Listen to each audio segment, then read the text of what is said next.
in Madison County for another cab cam. Ty Higgins on the Ohio AgNet, riding along with Jakob Wilson of JCW Partnerships. And Jakob, harvest started for you a couple of weeks ago. How are things going so far?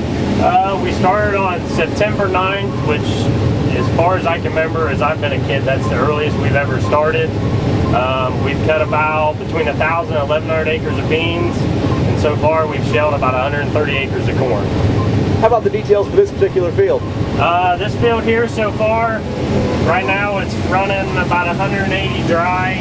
The moisture on it's anywhere from 16 to 19.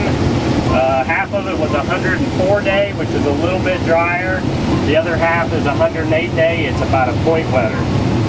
That stalk stomper, that really does quite a bit of work, doesn't it? Yeah, it's actually pretty impressive. You can really tell that the stalks are so deteriorated and brittle already. It just looks like you just came out here with a cultipacker and rolled the entire field.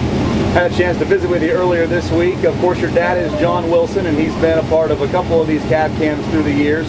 And you guys are very progressive farmers. If you see something new, you kind of hop on and find out how it works. So at Farm Science Review, was there anything that caught your eye? Yeah, John Deere came out with a new strip till bar, if you want to call it a strip till bar. They took their 2510 ammonia bar and they made it able to put dry on. And I think that's going to be a big thing with everything that's going on with the fertilizer and the runoff. Be able to put the fertilizer on, put it in a band, be an inch or 2 or 3 inches deep, and be able to have speed, get the product in the ground, get it on in a timely manner. I think that's going to be very key. With the other strip till bars, you know, you get about a week window, they pull real hard. I think with what Deere came out with, you could really have something. You might be able to pull a 60-footer, cover a lot of ground in a day, but get the fertilizer in the ground and not lose it. I know by talking to your dad that he is awful proud of you and your sister Casey, and rightly so. You got a nice honor with the FFA earlier this year. Tell me about that.